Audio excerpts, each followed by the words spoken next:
Okay guys, this is Veronica from the Cool Kids, and today I'm going to be showing you slime pet peeves. The first one is when they talk way too much when they poke it. Well, guess what guys, I got this slime from my brother, and he made this slime, and guess what, and you know what else would happen, and blah blah blah blah blah.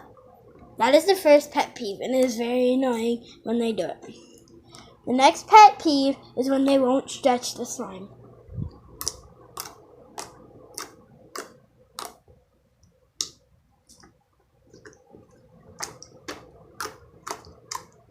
I find that one very annoying. Next pet peeve is when they poke it way too aggressive. I don't know if you guys can see, but I'm poking it really aggressively and it's very annoying. Next pet peeve is when the slime is too sticky.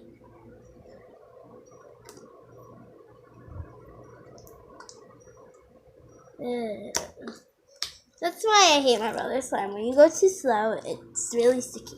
Hope you guys found these pet peeves enjoyable. Thank you for watching.